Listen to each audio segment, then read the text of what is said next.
Boa noite para vocês. Vamos começar a nossa aula sobre tuberculose. Pensando no que o enfermeiro tem a controle da tuberculose. Qual que é a função do enfermeiro no controle da tuberculose e na assistência de enfermagem ao paciente portador de tuberculose.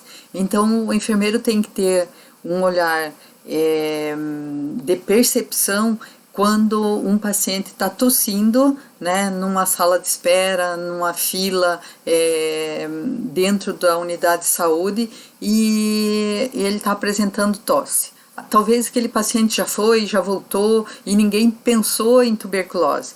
Então o enfermeiro tem que ter esse olhar de, primeiramente, tá tossindo, oferecer uma máscara, indagar, investigar quanto tempo ele está tossindo.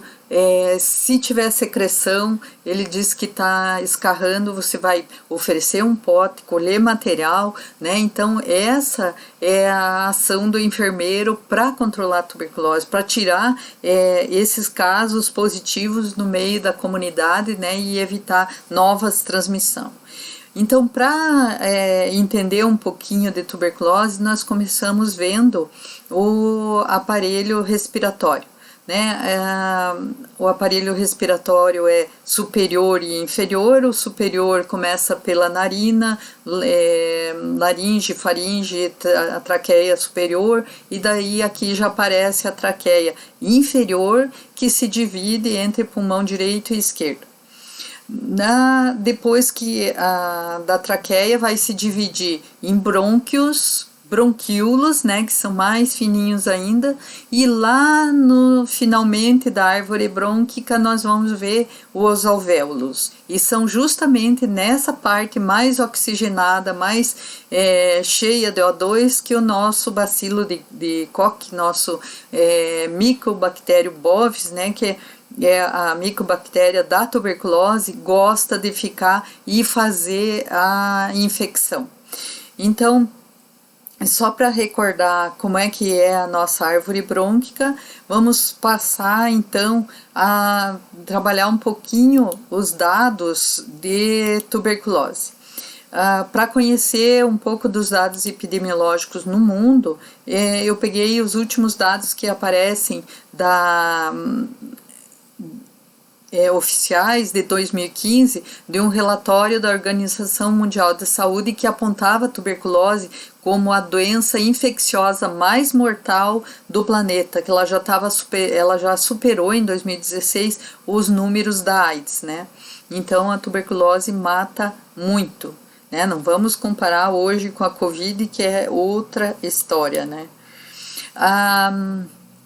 As estimativas apontam que a doença matou 1,5 milhão de pessoas em 2014 e 1,2 milhões de vítimas foram mortas pelo HIV. Então, nesse ano, né, em 2014, houve muito mais óbitos por tuberculose do que por HIV, e vinha acontecendo o contrário. Já no Brasil, nós temos dados de 2016, onde 69 mil casos novos de tuberculose foram diagnosticados, né? Então, isso aí é dados do Sinan, eles foram diagnosticados e tratados e notificados no Sinan. E desses 69 mil, cerca de 4.500 pessoas foram a óbito por tuberculose nesse ano. E nesse ano, de 2016 a 2020, a Organização Mundial de Saúde classificou o Brasil como na 20ª posição. Então, entre 30 países prioritários para controlar a TB, nós estamos em 20º lugar. Então, nossa posição não é muito agradável. E a 19ª posição na lista dos 30 países prioritários para o controle da TB, né, a co-infecção TB e HIV. E nós temos a quarta causa de morte por doenças infecciosas, então entra a tuberculose. Lá dentro das doenças infecciosas, a tuberculose é a quarta causa, né, de óbito.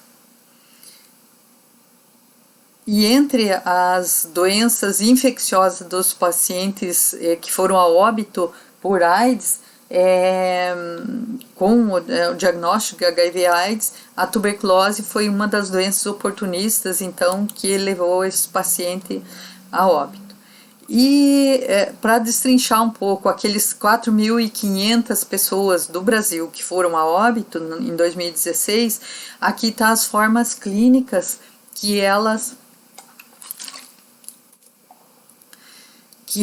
foram classificadas. Então, de tuberculose pulmonar foram 3.376, isso equivale a 76% do total de casos de óbitos que tiveram, então, tuberculose no pulmão.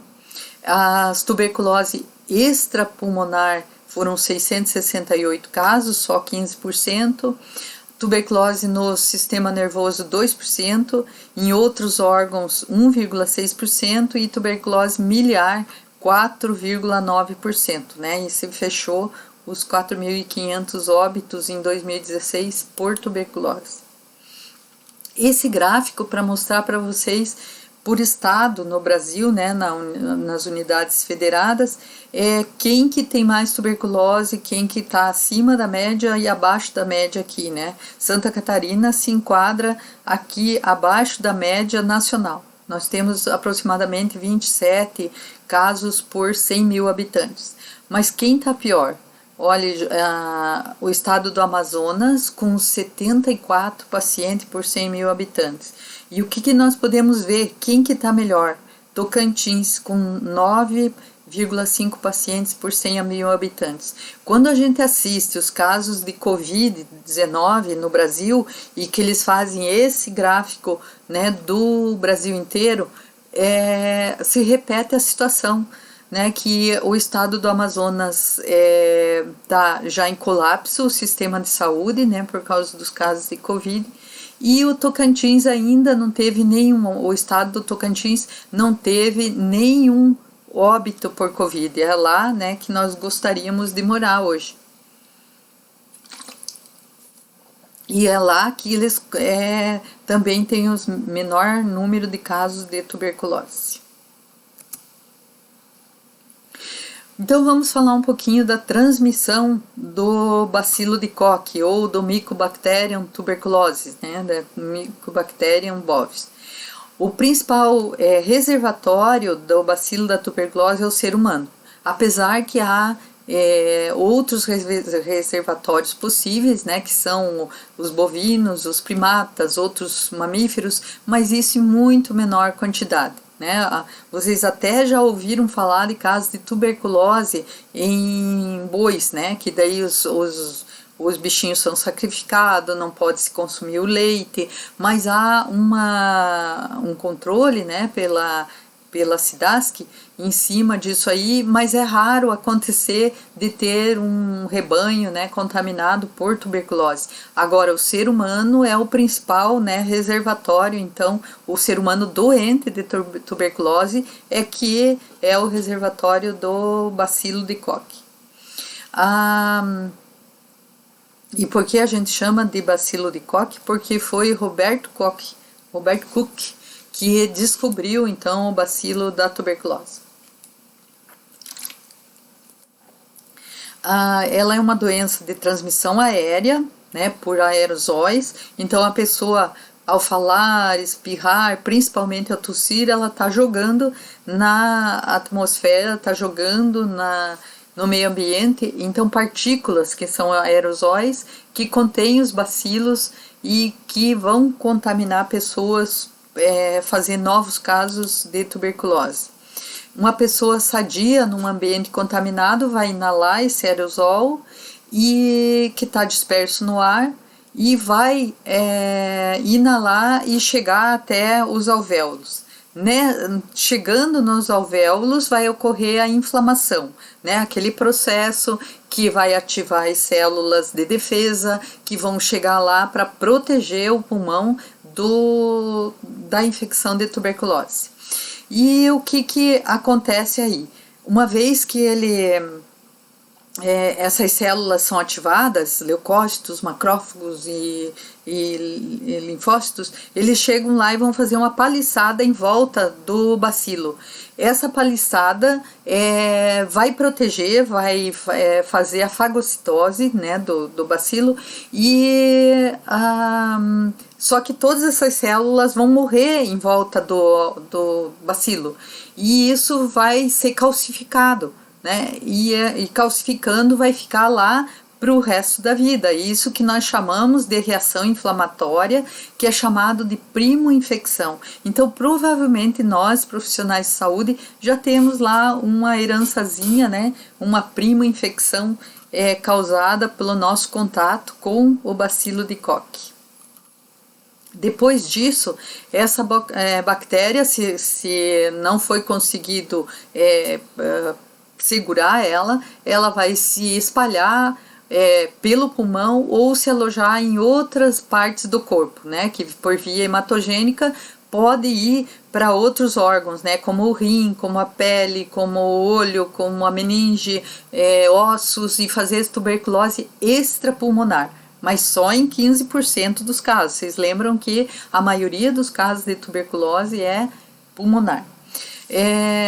Continuando aqui. Os bacilos que vão ficar lá na prima infecção, eles vão ficar protegidos e latentes dentro do granuloma. Então vai fazer essa paliçada, esse granuloma calcificado, mas o bacilo fica bonitinho lá dentro. E ele vai ser mantido pela resposta imune. E se em algum momento da vida as minhas defesas diminuírem, o bacilo vai estar, que estava latente, pode entrar em atividade e causar doença. Então, aquele segundo momento, se eu não tive a tuberculose na fase primária, eu ainda posso ter numa fase secundária. Depois tem um gráfico que explica bem certinho esse fluxo aqui. Aqui eu quero mostrar para vocês nessa gravura o nódulo de Ghon, que é o granuloma, que é a nossa prima infecção. Então, isso aqui é um corte histológico lá no laboratório, um pulmão no formol, que no corte ele vai aparecer o granuloma ali, ó, a paliçada que foi feito, calcificou e ficou ali. Claro que isso aqui está aumentado, ele mede mais ou menos 0,5 centímetros. Aqui está o esquema que eu falei para vocês da história natural da tuberculose. Então, tem a exposição, eu me expus, voltando a outro anterior. Aqui. Eu me expus ao bacilo, o que pode acontecer? Eu não me infectar, acabou-se. Mas pode acontecer a infecção. E que pode acontecer nesse momento? Só 5% das pessoas não conseguem bloquear com aquele processo de complexo primário, de primo-infecção. Então, se não bloquear, eu vou ser os 5% das pessoas que vão fazer a TB primária. Existe um risco 13 vezes, né, aumentado na população geral de acontecer essa TB primária, tuberculose primária, em até 2 anos. Se não acontecer isso, o que pode acontecer? O paciente se expôs, teve a infecção, né, e permanece infectado, porque as minhas células de defesa conseguiram, né, bloquear ele tá lá quietinho, fez o nódulo de Ghon lá, né, o linfogranuloma, ficou minha infecção latente para o resto da vida. Mas o resto da vida eu posso ter aquela situação que eu falei para vocês de reativação por eu perder a imunidade, ter uma doença que vai baixar diminuir minhas defesas, e eu tenho 5% de chance de fazer TB primária. Então, 90% das pessoas têm contato com tuberculose, vão fazer a prima infecção, ficar com a infecção latente para o resto da vida. 5% não bloqueia, faz TB primária. 5% vai reativar ou ainda se reinfectar e fazer uma TB pós-primária. Entendido isso, pessoal? Se vocês não conseguirem entender, a gente podem guardar a perguntinha na nossa discussão, mais para o final da aula aí nós vamos rever isso. Deixa eu só dar uma espiadinha se tá tudo certo, se tá gravando. Já tive um acidente e pensei que gravei a aula, tive que gravar tudo de novo. Voltemos. Então, continuando.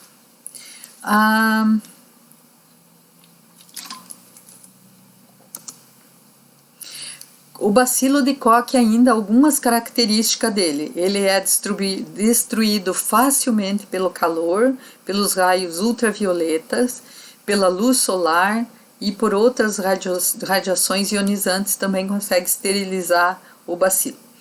Não se apresenta livre na natureza, então ele precisa de um pulmão contaminado para ele estar bem lá e vivinho.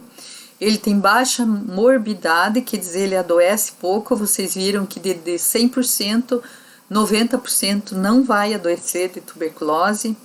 O bacilo ainda tem tropismo, quer dizer, ele gosta do pulmão, principalmente dos alvéolos, local de muito oxigênio, né, para ele poder crescer e se multiplicar. O período de incubação do bacilo é em média 4 a 12 semanas. E daí nós vamos falar um pouquinho dos sinais e sintomas, que é aí que eu quero que vocês prestem muito atenção, que vocês assimilem, né, sinais e sintomas de tuberculose. Se não conseguir assimilar, decore, porque é por aí que nós vamos suspeitar dos casos, né, de tuberculose quando eles pintarem na nossa frente. Então, os sintomas mais comuns são tosse, às vezes tosse seca, às vezes tosse produtiva, às vezes essa tosse vem com muco de sangue, porque rompe alguns vasinhos lá no pulmão e daí esse sangue vivo vem junto. O paciente apresenta dor torácica, porque o exercício de tossir vai trazendo essa dor torácica. Ele apresenta astenia, um cansaço exagerado. Ele apresenta uma falta de vontade, de disposição para as coisas. Ele tem perda ponderal, né, perda de peso, porque ele vai tendo falta de apetite, vai comendo menos, vai fazendo menos exercício, então vai perdendo peso. E ele tem febre à tarde, essa febre vespertina, e sudorese noturna, né, a sudorese para compensar a febre da tarde. Quando o paciente apresenta tosse com sanguinolenta, já pode estar associado a estágios mais avançados da tuberculose, né, que já está rompendo vasos de tanto ele tossir. E na forma latente, então, não vai ter manifestação nenhuma, porque o bichinho está quietinho lá, está latente lá dentro do pulmão.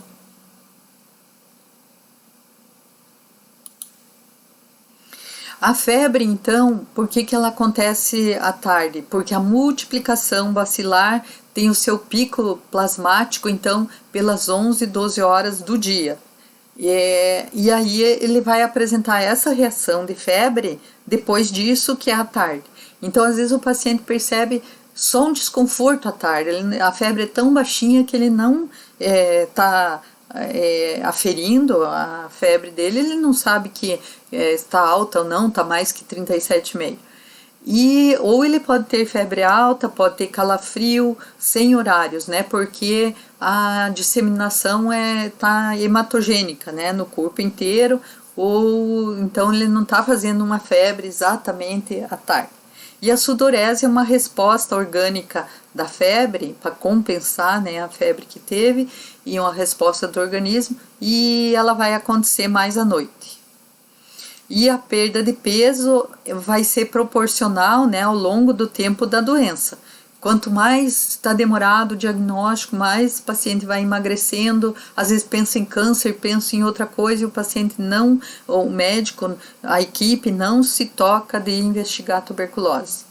E a perda de peso também está associado à falta de apetite, né, anorexia, e à dinamia, quer dizer, essa falta de disposição para as coisas. O paciente vai perdendo perdendo a vontade de fazer um exercício, de uma caminhada, de se mexer, de fazer as suas atividades, ele vai perdendo massa muscular por isso também.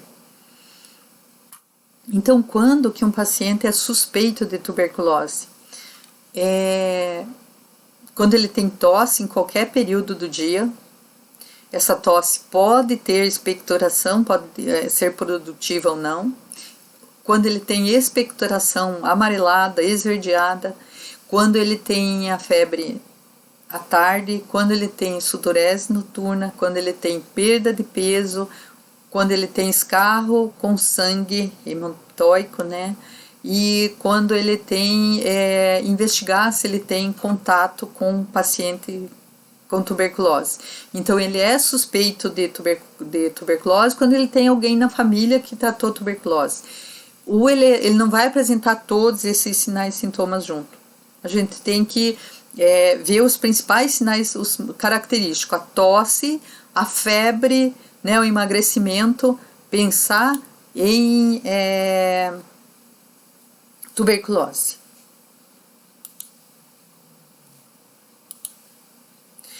E quem é o sintomático respiratório, que nós falamos lá no começo? Então, o enfermeiro é o grande responsável por ajudar o município a cumprir a sua meta de investigar os 5% de sintomático respiratório que cada município tem. É aí dentro desses 5% que nós vamos achar os casos de tuberculose. Então, quem é sintomático respiratório? Quem tem tosse com expectoração por mais de 3 semanas. Esse eu devo...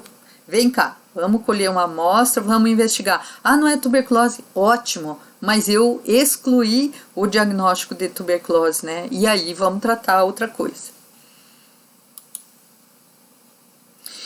E quando... Quais que são as bases para a gente fazer o diagnóstico de tuberculose? Eu falo, o enfermeiro tem muito a ver, tem muita responsabilidade dentro da equipe para diagnosticar a tuberculose. Nós podemos pedir exames, nós podemos encaminhar, nós podemos começar a tratar se nós tivermos um resultado de bacterioscopia positivo para a tuberculose. Então, pela clínica nós já vamos pensar que é um suspeito e já podemos diagnosticar, né, tuberculose. Mas o que vai confirmar? Os exames simples, que são a bacterioscopia primeiro, o BAR. Então o pedido médico pode vir com B-A-A-R, BAR, maiúsculo, né? BAR, 2 amostras. Baciloscopia, descarro, né, 2 amostras. O BAR quer dizer bacilo, álcool, ácido resistente, quer dizer, ele reage ao Zie-Nelson, né, que é um corante, e ele é bacilo, álcool, ácido resistente, por isso que ele vai ser vermelhinho lá na lâmina da bacterioscopia. Esse é um exame barato, não custa mais que R$12, e se ele der positivo, pronto, já está diagnosticado, não precisa ressonância, não precisa outro exame caro, não precisa raio-x, não precisa nada. O raio-x talvez vai ajudar a ver se está mais tomado, menos comprometido o pulmão, mas a bacterioscopia já está dizendo que o exame é positivo para tuberculose. E outros exames mais complexos, quando não consegue chegar a conclusão por esse aqui, conclusão diagnóstica, então ainda vai pedir exames mais complexos como ressonância, ultrassom, ainda outros exames, né, de imagem.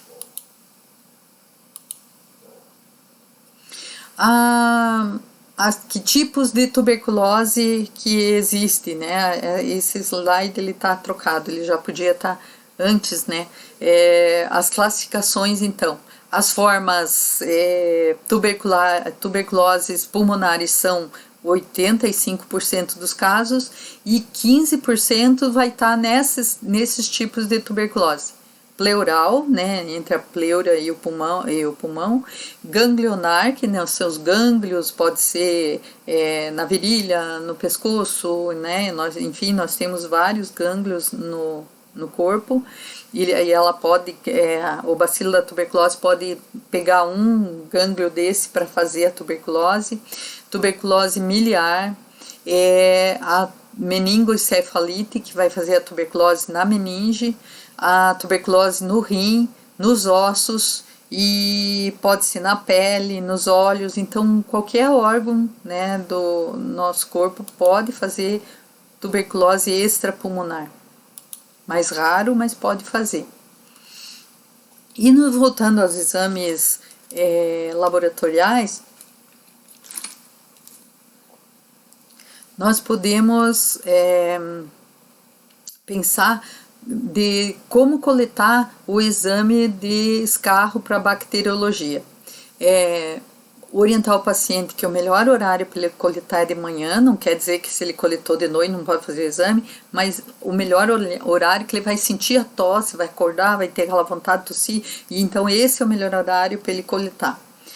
Se não conseguir, a gente pode ajudar para ele fazer o escarro induzido, que é com inalação, com tomar muito líquido, ajuda bastante ele soltar a secreção e essa secreção ser expelida.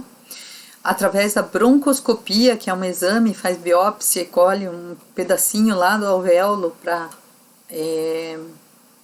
ser examinado. O lavado gástrico, né, na criança que engole o seu escarro, ela tosse, mas não consegue cuspir. Então, ela engole. Então, fazendo o lavado gástrico, eu vou tirar o conteúdo gástrico, que vai ter secreção pulmonar, e eu vou fazer o exame, então, através do suco gástrico. A microscopia daí é feito pela coloração, né, com corante de Zinho Nelson. O bar que eu falei para vocês, bacilo, álcool, ácido resistente. Vou coletar pelo menos 2 amostras, mandar para o laboratório e eles vão ler em cruzes. Se eles achar muito bacilo num campo, é uma cruz.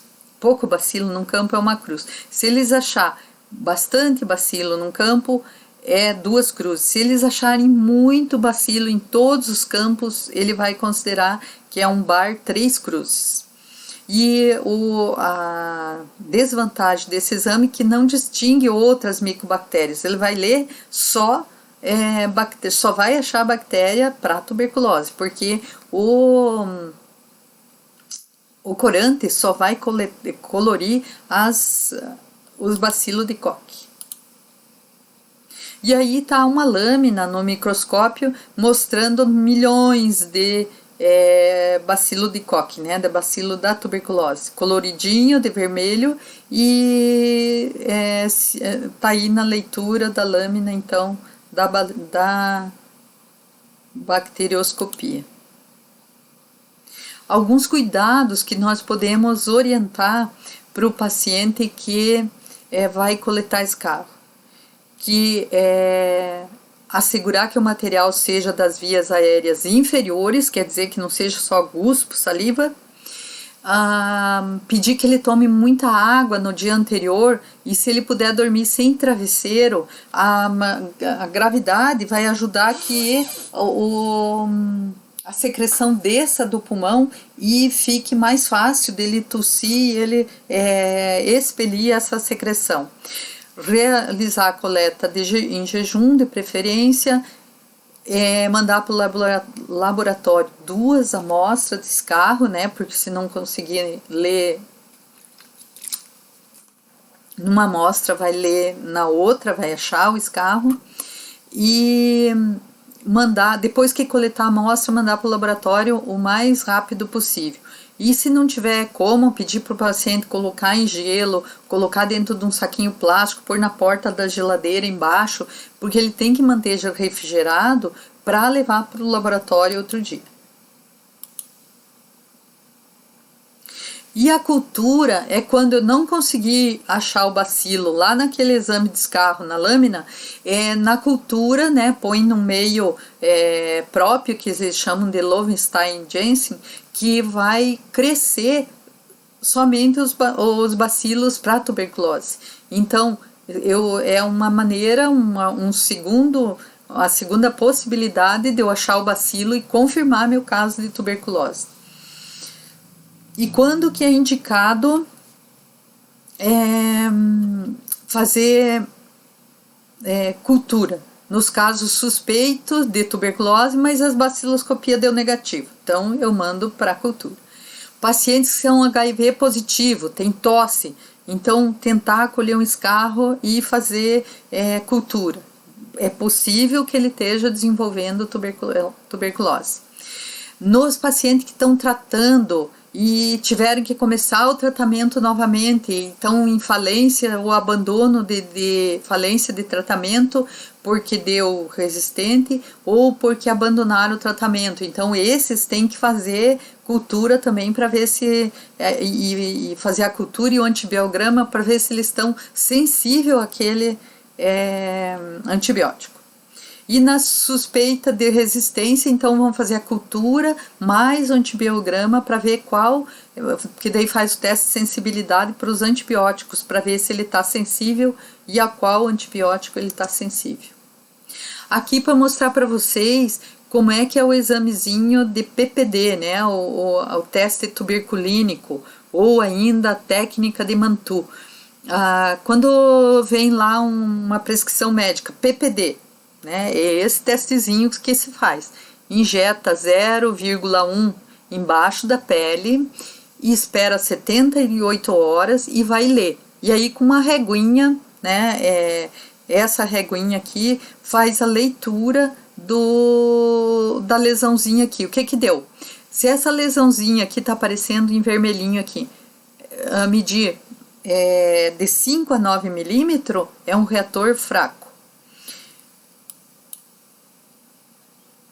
Tem que voltar aqui. Aqui. Menos que 5 milímetros é não reator, tá? Embaixo aqui a gente não vai conseguir ler. De 5 a 9 é reator fraco, mais que 10 milímetros ou igual a 10 é um reator forte, quer dizer, teve contato com tuberculose.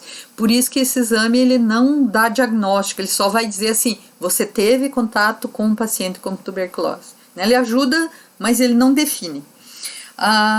O que a gente lê? É uma vasodilatação, é um edema com um acúmulo de células, né, de defesa no local. Então é isso que vai fazer uma reaçãozinha com esse derivado proteico purificado aqui que tem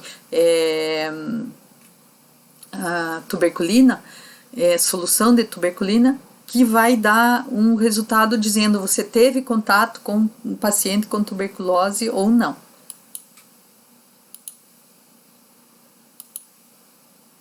E vamos falar um pouquinho do tratamento da tuberculose. Quando o paciente começa a tratar, 12 dias depois de começar o tratamento, a carga bacilífera dele já cai muito, fica em 0,5%, né, de possibilidade dele transmitir para alguém.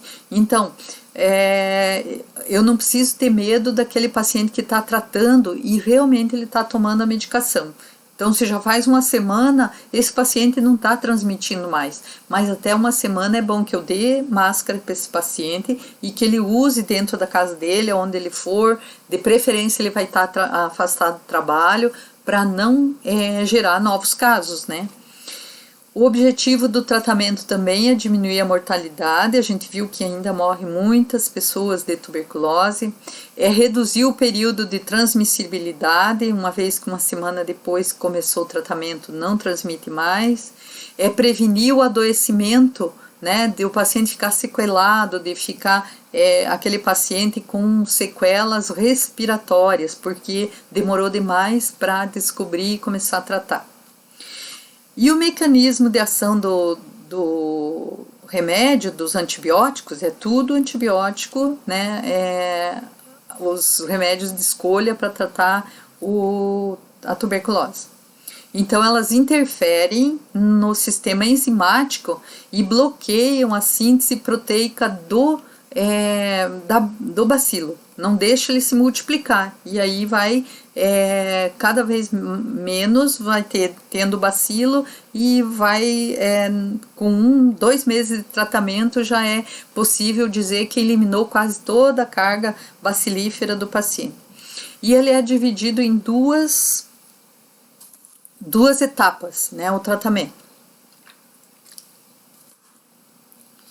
Fase de ataque, nos 2 primeiros meses. Eu não falei ainda que o tratamento dura 6 meses, então é um tratamento longo. O paciente tem que ser muito bem orientado para ele aderir ao tratamento, para ele aguentar esses 6 meses tomando os comprimidos, que não são poucos.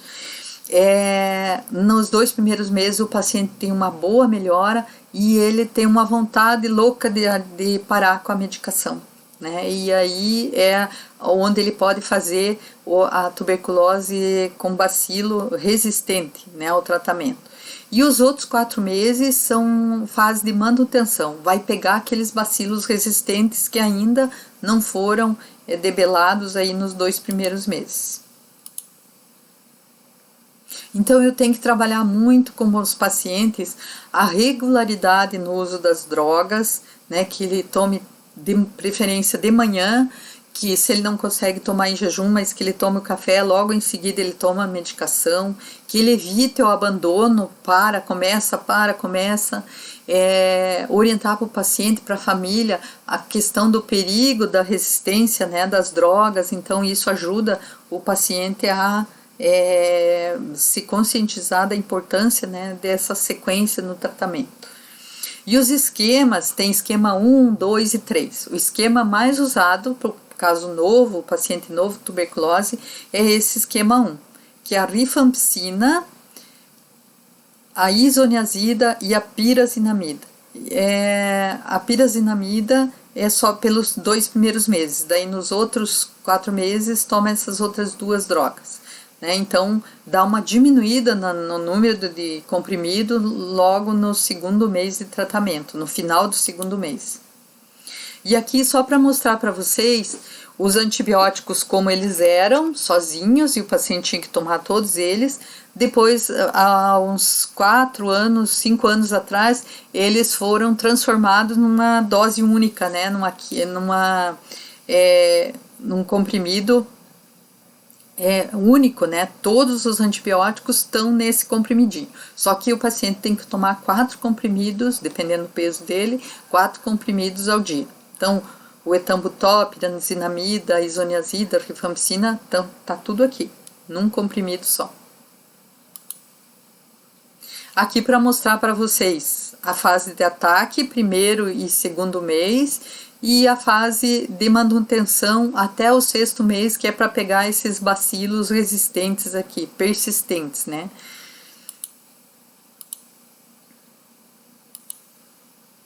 E aqui para mostrar para vocês que tem a questão do risco dos pacientes. Quando eles começam a melhorar, nos 2 primeiros meses, eles acham que podem abandonar o tratamento.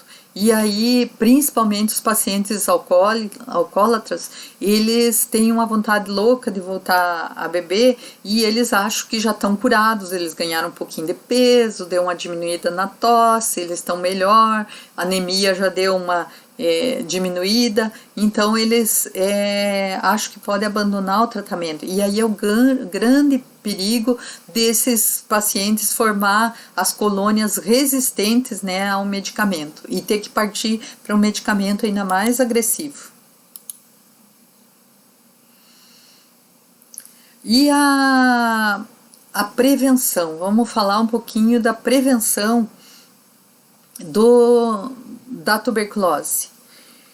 O enfermeiro tem muita responsabilidade na busca dos sintomáticos respiratórios, né? Porque na casa desse paciente, se tiver mais alguém com escarro sintomático respiratório que esteja tossindo com secreção, eu tenho que colher escarro, eu tenho que fazer baciloscopia, né, nesse material.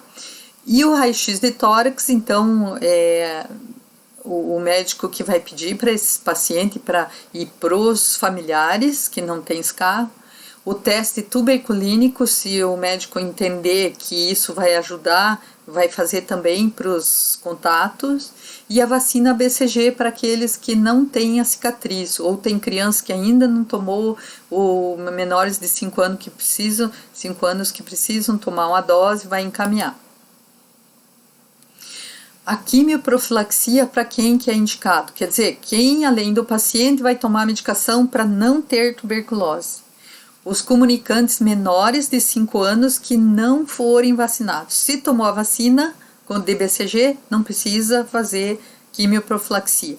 Mas um recém-nascido, né, tem menos que 28 dias e coabitante, mora junto, do foco bacilífero do paciente positivo, tem que tomar a isoniazida líquida, né? O recém-nascido vai tomar a isoniazida líquida.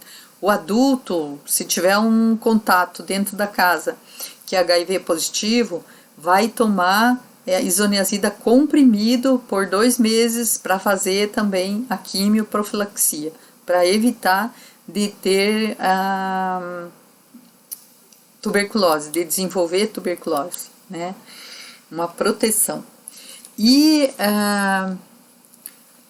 falar um pouquinho mais de quem que é comunicante do foco bacilífero, então, que tem que fazer buscativa, tem que buscar os sintomáticos respiratórios, quem tiver tosse por mais que 3 semanas, aqui está 4 semanas, mas a gente está trabalhando 3, pessoas com condições socioeconômicas mais baixas, com desnutrição, com dificuldade, com outras doenças, né? Elas são pessoas imunossuprimidas, né, com menor imunidade, elas são consideradas de risco para a tuberculose. Pessoas que moram em casas de apoio, presídios, profissionais de saúde são pessoas também de risco e que a gente tem que fazer busca ativa de casos novos de tuberculose. E eu vou deixar para vocês trabalharem e lerem as funções do enfermeiro no controle da tuberculose. Essas funções elas são tiradas lá do manual do controle de tuberculose, função do enfermeiro. Então cada um na equipe tem a sua função, o técnico tem a sua função, o agente comunitário de saúde tem a sua função, o médico tem a sua função e nós enfermeiros temos a nossa, né, que não são poucas. Então eu quero que vocês dêem uma lida, são 3 slides, eu não vou ler um por um, mas nós vamos comentar nos exercícios e isso vão ser cobrados lá na nossa prova online, também vai ter algumas questões da questão do enfermeiro dentro do controle da tuberculose. Então,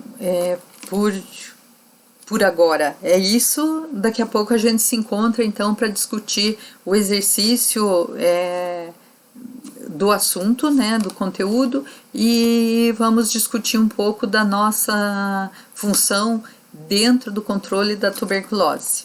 Tá bom, pessoal? Até mais. Me sigam no canal.